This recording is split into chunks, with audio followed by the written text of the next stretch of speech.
Good evening, everyone. I'm Kyle Remister, and I graduated from Elkhart Lake High School. The good old days. I was ranked 15th in the class out of a whopping 36. I'm in the National Honor Society.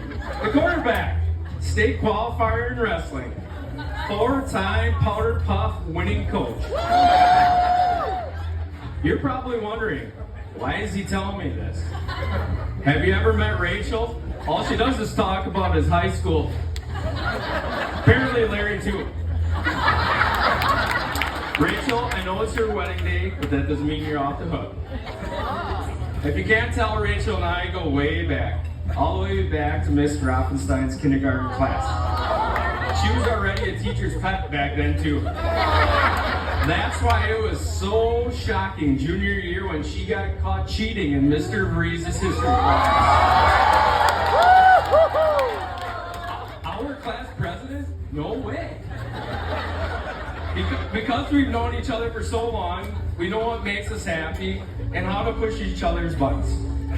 For instance, she knows if she pinches the back of my arm, which you tried to do last night, I might shed a tear and get instantly mad.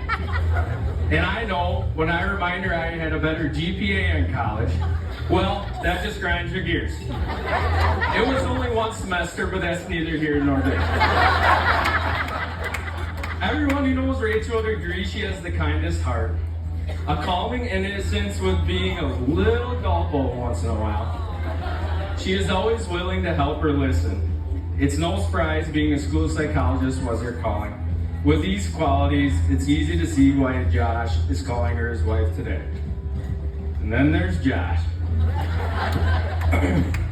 It's no coincidence in 6th grade, Josh and I have been best friends. He was an instigator, I was an instigator. He'd give Rachel a hard time, I'd give Rachel a hard time. There's kind of a theme here, isn't there? But it's only because we love you, Rachel. As high school is nearing its end, we're heading into our final summer baseball season. Josh only had to bribe one teacher not to fail him so he could play that summer. Mr. Moore.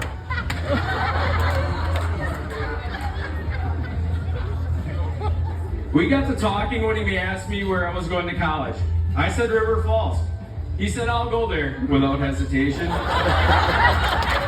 I don't think he had a clue where it was or what it was known for, but he trusted me. Especially when I told him the enrollment was 66% females. At River Falls, we became even tighter friends. Some stories I can share, most of them I can't. When we lived in the same dorm room, we'd start every Friday with a case of Busch Light, bottle of Kessler, and well, I couldn't tell you much what happened after that. You can't mention River Falls without mentioning the stoplight house. Our college house where 7 guys called home. The carpet was black. The shower handle was a crescent wrench, and you never knew how many people were going to wake up in the house in the morning. With all the good times we've had, there's been some dark times. We lost our friends Bobby in 2015 and Megley in 2020, and we are missing them deeply tonight.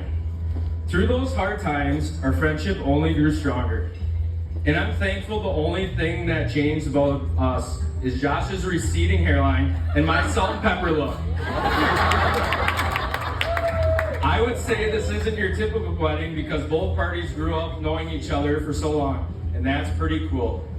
And honestly, who would have thought, Andrea touched on this already, but honestly, who would have thought we would have been here sophomore year of high school when Josh ran against Rachel for class president, not because he wanted to be class president, but just to get under Rachel's skin. And he actually won. Joke was on him though, as he didn't realize he had to meet once a week during lunch period. And that was going to hinder his lunchtime cigarette.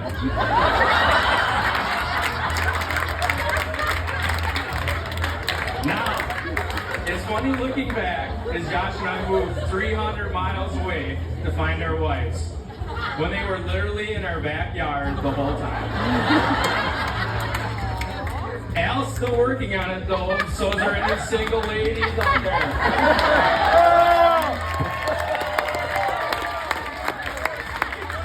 In all seriousness, I wish nothing but the best for you and Rachel. We've shared so many great times together, and I look forward to more. Would everyone raise a glass? This is going to be a lifelong marriage, but tonight we're going to celebrate it like a one-nighter.